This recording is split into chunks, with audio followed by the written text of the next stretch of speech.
नमस्कार शेतकरी बंधूंनो, मी अनिल शिंदे पुन्हा एकदा श्रीकर सीड्स कंपनीतर्फे आपणा सर्वांचे हार्दिक स्वागत करतो। तर जे नवीन तंत्रज्ञानावर आधारित श्रीकर सीड्स कंपनीने लुनार या नावाची भेंडी वाण मार्केटमध्ये आपले दिलेले आहे।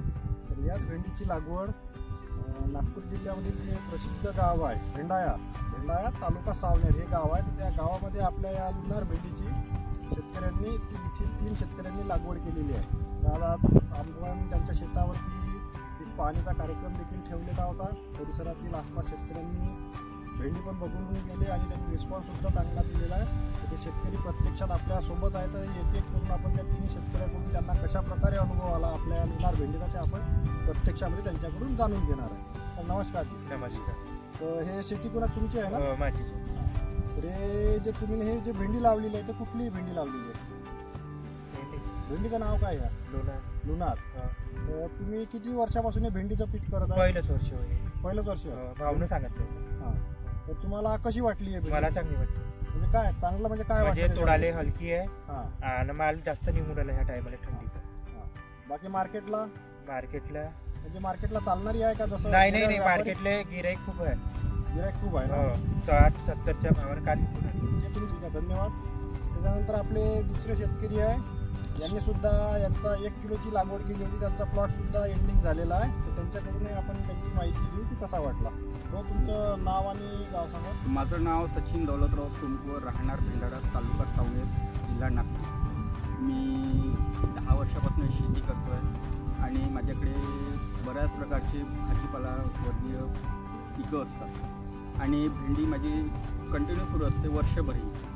तर या अगोदर मी बऱ्याच कंपन्यांची भेंडी वगैरे लागवड केली होती, करत होतो आणि यावर्षीच मला श्रीकर कंपनीचं लुनार या भेंडीची माहिती मिळाली आणि मी ती लागवड केली आणि त्यापासून मला असा अनुभव आला की बाकी भेंडीपेक्षा ही वजनाला क्वालिटीला खूप चांगली भेंडी आहे, तुकडे चांगले आहे आणि खरंच म्हणजे चांगली भेंडी आहे बाकी अन्य भेंडीपेक्षा।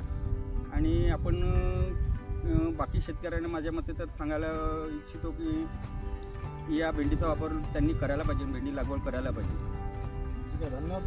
तसंच आपले एक तिसरे शेतकरी त्यांनी सुद्धा आता त्यांचा प्लॉट लागवड झालेला आहे, त्यांचा फ्लावरिंग स्टेजला आहे प्लॉट की त्यांचा 1-7-8 दिवसामध्ये त्यांचा सुद्धा पुरा होईल। ते एक सुद्धा आपला अनुभव थोडक्यामध्ये सांगतील असं मी त्यांना विनंती करतो। नमस्कार, माझं नाव सुनील घाटे, राहणार भेंडाळा। मी ह्या सर्व भेंडीपेक्षा हे भेंडी आता पाहिली का खालून तिनं म्हणजे उठाळ घेतला। साऱ्या भेंडीपेक्षा हे चांगली फ्रेश वाटलं आणि तिचं मार्केटिंग आता थोडंसं चांगलं आहे। शायनिंगपासून पेन्सिल भेंडी असं पेन्सिल भेंडीनं खालून आता चालू केली। तुम्ही शेतकरी आपल्या जे व्हिडिओ बघणार आहे यूट्यूबच्या माध्यमातून, तर त्यांना काय संदेश द्याल तुम्ही? दुसऱ्या शेतकऱ्यांना काय संदेश द्याल? त्या भेंडीला आपण हेच सांगतो का सर्व आता लावल्या भेंड्या आहेत, त्याच्यापेक्षा अजून एक वेळा तुम्ही हे भेंडी लावून पार लोणार, तुम्ही माहिती काढा, लावून तुम्ही अभ्यास घ्या कसा काय वाटतं या भेंडीचा। 1 वर्ष म्हणजे 6 महिने गेले बा म्हणून तुम्ही लावून पहा, मग तुम्ही सांगा। ठीक आहे, धन्यवाद आपल्या तुम्ही शेतकऱ्यांचे। मी या व्हिडिओच्या माध्यमातून सर्व शेतकऱ्यांना की शेतकऱ्यांनी जो आपला अनुभव सांगितला, भेंडी तोडायला सोपी आहे, जी भेंडीची शायनिंग आहे ती शायनिंग म्हटलं म्हणजे अशी आहे की मार्केटला गेल्याबरोबर ते म्हणजे ठहरत नाही, त्याची व्यापारी लवकर उचलून घेतो। भेंडीने ब्रँचिंग सुद्धा केलेलं आहे आणि आज हिवाळ्याचा मोसम असताना सुद्धा आज 29 आहे ना, 28 नोव्हेंबर आहे आज। 28 नोव्हेंबरचा दिवस असून सुद्धा एवढी थंडी, कडाक्याची थंडी असताना सुद्धा जवळपास 1 पाव शेतकरी आता जो प्लॉट चालू आहे हा 1 पाव भेंडी लागवडीचा आहे। 1 पाव भेंडीपासून जवळपास 50 ते 60 किलो माल आज हिवाळा एवढा थंडीचा मोसम असून सुद्धा भेंडी तुटत आहे। तरी व्हिडिओच्या माध्यमातून मी सर्व शेतकऱ्यांना कंपनीच्या मार्फत हेच विनंती करेन की त्यांनी येणाऱ्या हंगामामध्ये श्रीकर सीड्स कंपनीची लुनार भेंडी लावून कमीत कमी खर्चामध्ये जास्त उत्पादन मिळवावे।